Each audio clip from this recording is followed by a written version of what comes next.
નમસ્તે મિત્રો, હું છું ગોપાલ ઇટાલિયા. આજે તમને ખૂબ અગત્યની એક માહિતીની જાણકારી આપવા માટે આવ્યો છું. સામાન્ય રીતે હું એવું કહેતો નથી કે વિડીયો શેર કરજો, કેમ કે એ તો સૌની પસંદની બાબત છે. પણ આજે હું કહું છું કે કરજો જ, કેમ કે બહુ મહત્વની માહિતી છે. ધારાસભ્યને પણ આ માહિતી કોઈ આપી નથી, પણ આ તો મારી પાસે ગમે ત્યાંથી આવી ગઈ તો હું તમને આપું છું. હું જે અત્યારે ડોક્યુમેન્ટ તમને વાંચી સંભળાવવા માંગુ છું એ ડોક્યુમેન્ટના મુદ્દા નંબર 5 ની અંદર એવું લખ્યું છે કે સંબંધિત માનની ધારાસભ્યશ્રી અને માનની સંસદ સભ્યશ્રીને સમયસર જાણ કરીને તેઓને ઉપસ્થિત રહેવા જાણ કરવાની રહેશે. મને તો કોઈએ જાણ નથી કરી, હું ધારાસભ્ય છું, પણ મને જાણ થઈ ગઈ છે તો હું આખા ગામને કહી દેવા માંગુ છું. હકીકતમાં મને 15 દિવસ અગાઉ જાણ કરવી જોઈએ, પણ મને કોઈએ જાણ કરી નથી. મારા હાથમાં સરકારનો પરિપત્ર છે 8મી ઓગસ્ટનો, 8 ઓગસ્ટ 2025 ના રોજ. મિત્રો, પરમ દિવસે એટલે કે 15મી ઓગસ્ટના દિવસે, પરમ દિવસે 15મી ઓગસ્ટ આપણી દેશનો સ્વતંત્રતા દિવસ છે. જોકે ભારત દેશના નાગરિકો હજુ ગુંડાઓથી, માફિયાઓથી, નેતાઓથી, સરકારથી અને ભ્રષ્ટ અધિકારીઓથી આઝાદ થયા નથી. એટલે આઝાદી દિવસ આપણે ઉજવીએ એ સારી બાબત છે, પણ હજુ આજે ઘણા બધા પ્રકારની આઝાદી હજુ બાકી છે.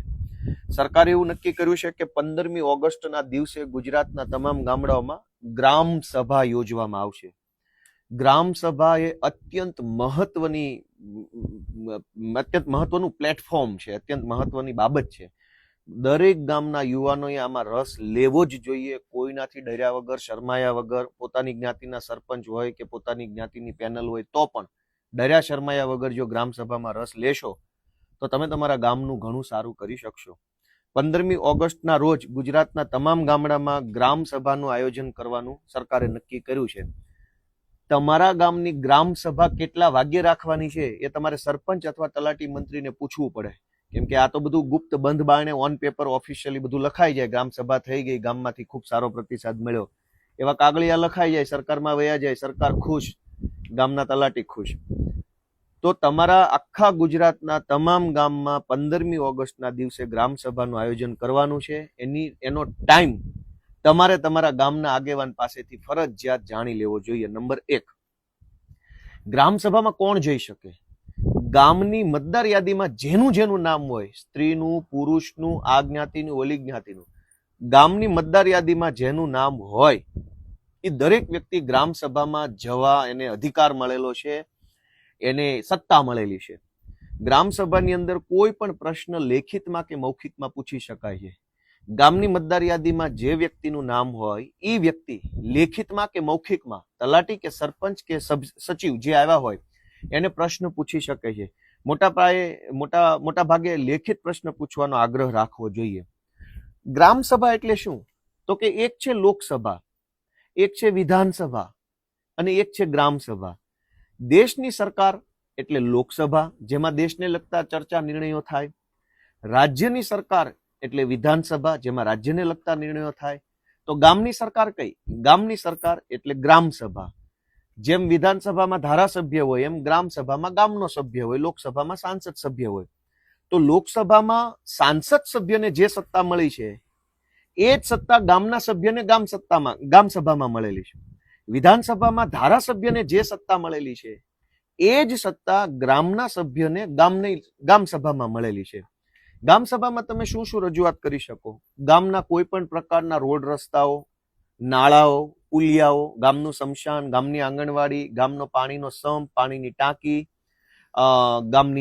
ગામની સરકારી શાળા, ગામમાં દવાખાનું હોય તો દવાખાનું, ગામની અંદર પશુ આરોગ્ય કેન્દ્ર હોય તો પશુ આરોગ્ય કેન્દ્ર. ગામની અંદર જે કંઈ પણ સરકારી બાબત હોય એની સ્પષ્ટ, ધારદાર અને બેધડક રજૂઆત ગ્રામ સભામાં ગામનો સભ્ય કરી શકે છે. પણ ગામના સભ્યને ખબર હોય તો ને. ગુજરાતની સરકારે 8 ઓગસ્ટના રોજ આ જાહેરનામું બહાર પાડ્યું છે અને જાહેરનામાના 5મા પોઈન્ટમાં એવું લખ્યું છે કે ધારાસભ્યોને જાણ કરવી. મને તો આજે જાણ નથી. આજે 13મી તારીખ છે. 8 તારીખે સરકારે જે નિર્ણય લીધો એની જાણ 13 તારીખે પણ ઓફિશિયલી મને કોઈએ નથી કરી. પણ મારા ભાઈબંધ, દોસ્તારો, મિત્રો છે એમની પાસેથી મને આ માહિતી મળી ગઈ એટલે મેં તાત્કાલિક અર્જન્ટમાં નક્કી કર્યું કે હું વિડીયોના માધ્યમથી તમને જણાવું, કેમ કે ટીવી વાળા આપણને આવું ક્યારેય બતાવશે નહીં. ટીવીમાં બધી વાતો જે જનતાને બિલકુલ કામની ન હોય, જનતાના જે જીવન છે એને લાગુ જ ન પડતી હોય, એવી બધી બાબત ટીવીમાં આવશે. આવા મહત્વના મુદ્દા ટીવીમાં નહીં આવે. એટલે એ જવાબદારી મારી છે. સરકારે લખેલા ઠરાવ પ્રમાણે 15મી ઓગસ્ટના રોજ MOPR એટલે મિનિસ્ટ્રી ઓફ પંચાયતી રાજ ના પંચાયત નિર્ણય એપ્લિકેશન દ્વારા ખાસ ગ્રામસભાનું આયોજન કરો અને photo, video, minutes of meeting વગેરે અપલોડ કરો અને નવીનીકરણીય ઉર્જા અપનાવવાને પ્રોત્સાહન આપવું. એટલે આના ફોટો વિડીયો પાડવાના છે, મિનિટ્સ ઓફ મીટિંગ કરવાની છે, પણ બધું રામ ભરોસે તંત્ર છે. ગામના યુવાનો ગ્રામસભામાં રસ ન લે તો ગામના જે કાંઈ ભાજપના આગેવાનો હોય પોતાના ઘર મેળે 5 હગાવાલાને બોલાવીને સહીઓ કરાવી અને ગામસભા પતાવી દેતા હોય છે. આ ગામસભાની અંદર સરકારે PM સૂર્યઘર, PM કુસુમ, PM જનમન, DA, JUA અને બાયોસેક પર ગ્રામ પંચાયત સ્તરે એના ડિજિટલ ફોર્મેટ તૈયાર કરવાનું સરકારે લખ્યું છે. સોલાર રૂફટોપ અને સોલાર પંપની યોજના માટે ઓનલાઈન અરજી કરવા માટે ગામજનોને પ્રેરિત, પ્રોત્સાહિત ને મદદ કરવાની બાબત લખી છે. SA સિસ્ટમ માટે 6% વ્યાજ દરે લોન માટે સ્થાનિક બેંક સાથે સંકલન કરવાનું સરકારે લખ્યું છે. જોકે આ બધું કાગળ ઉપર છે, આનું કઈ મહત્વ હોતું નથી. કાગળ ઉપર હંમેશા એટલું બધું સારું લખ્યું કે આપણને એમ થાય કે અમેરિકા વાળા અહીંયા આપણા ગામમાં આવવું જોઈશે રહેવા માટે. એટલે તમે રસ લેશો, તમે ભાગ લેશો તો અને તો જ સરકારી તંત્ર સુધરશે. બાકી કોઈ એક વ્યક્તિથી ક્રાંતિ આવે એવું બનવાનું નથી. હજારો ગામડાના હજારો યુવાનોએ પૂરી હિંમત સાથે ગામના કામમાં રસ લેવો જોશે. સરકારે લખ્યું છે આમાં કે સૌર ઉર્જા માટે પંચાયત ભવન, આંગણવાડી, શાળાઓ, આરોગ્ય કેન્દ્રો, ઉપકેન્દ્રો અને સ્ટ્રીટ લાઇટ જેવી સામુદાયિક માળખાગત સુવિધાઓની ઓળખ કરવી. PM કુસુમ હેઠળ જૂથ આધારિત સૌર પ્રોજેક્ટ માટે જમીન એકત્રીકરણ અને લીઝમાં સહાય કરવી. બાયોગેસના લાભાર્થીને બાયોગેસ આપવો વગેરે વગેરે બધું બહુ સારું લખ્યું છે આમાં.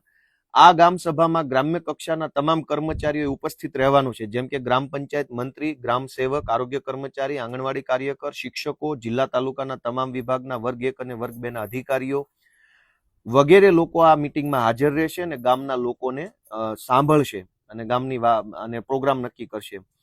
આ કાર્યક્રમના એજન્ડાની આગોતરી જાણ ધારાસભ્યને કરવાની છે, પણ ધારાસભ્યને કોઈએ કંઈ કીધું નથી. પણ આ ધારાસભ્ય જરાક પ્રોએક્ટિવ છે, એટલે ધારાસભ્ય જાતે જાણકારી લઈ આવ્યા છે અને ધારાસભ્ય તમને જાણકારી આપે છે.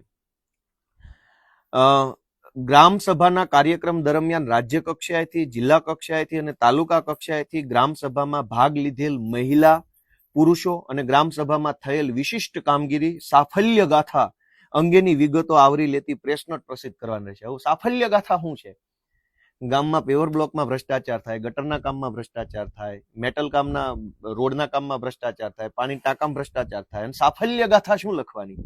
ગુજરાતમાં લગભગ 1, 2, 5 એવા જૂજ ગામ હશે કે જેમાં બહુ વાંધો નહીં હોય. બાકી તમામ ગામના લોકો એટલું બધું ખરાબ હાલતમાં જીવવા મજબૂર બન્યા છે કે એમાં શું સાફલ્ય ગાથા લખવાની?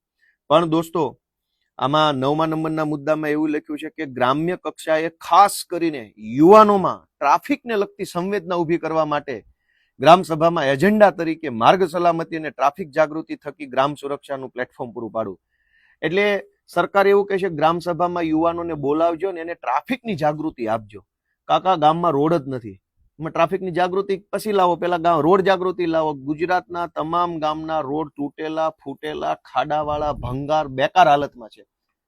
સરકાર એમ કે છે ટ્રાફિક જાગૃતિ ગામડાના યુવાનોમાં લાવો. પહેલા તમે તમારી રોડની જાગૃતિ લાવો, હારા રોડ બનાવતા થાવ.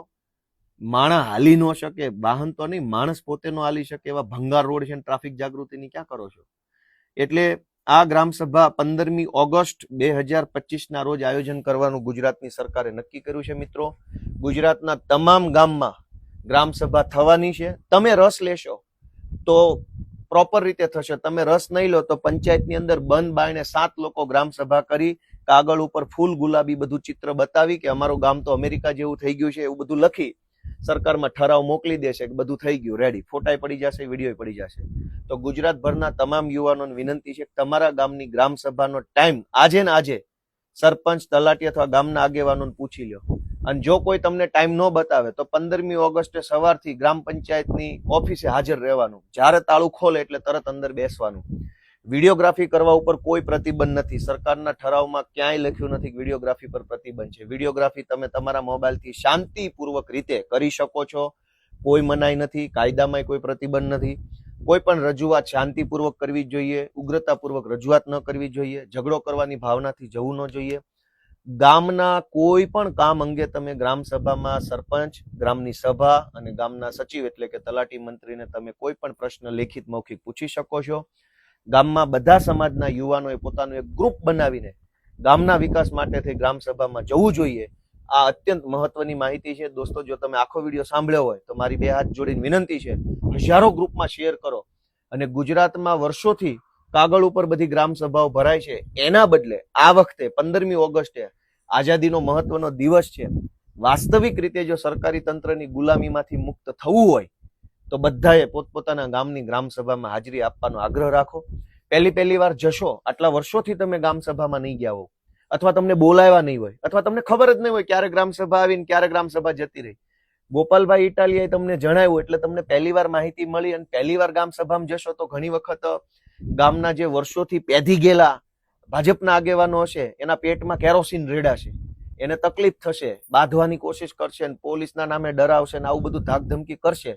પણ તમારા ગામનું ભલું ઈચ્છતા હોવ, તમારા ગામનું સારું થાય એવું ઈચ્છતા હોવ તો તમારે તમારા ગામની ગ્રામ સભામાં વટથી ફરજિયાત જવું જ જોઈએ. પહેલી વાર જશો તો તકલીફ પડશે, પણ પછી દર વખતે જવાનું ચાલુ કરશો તો સિસ્ટમ સુધરવાની શરૂઆત થશે. જે ગામમાં સરપંચ નથી, વહીવટદારનું શાસન છે ચૂંટણી નહીં થવાના કારણે, એ ગામમાં પણ ગ્રામ સભા થશે જ. તો વહીવટદાર હોય ત્યાં પણ ગ્રામ સભા થવાની છે, સરપંચ હોય ત્યાં પણ ગ્રામ સભા થવાની છે. ગ્રામ સભામાં મુદ્દો રજૂ કરવા ઉપર કોઈ પ્રતિબંધ હોતો નથી. તમને ખોટી રીતે તલાટી મંત્રી કે કદાચ ગામના કોઈ સરપંચ રોકે તો તમારે એ વાતનો પરિપત્ર માંગવો જોઈએ કે ભાઈ હું કેમ નહીં પૂછું. ગામનું સ્મશાન, ગામની આંગણવાડી, ગામની શાળા, ગામનું દવાખાનું, ગામની પાણીની ટાંકી, ગામનો રોડ, ગામનું બસ સ્ટેન્ડ,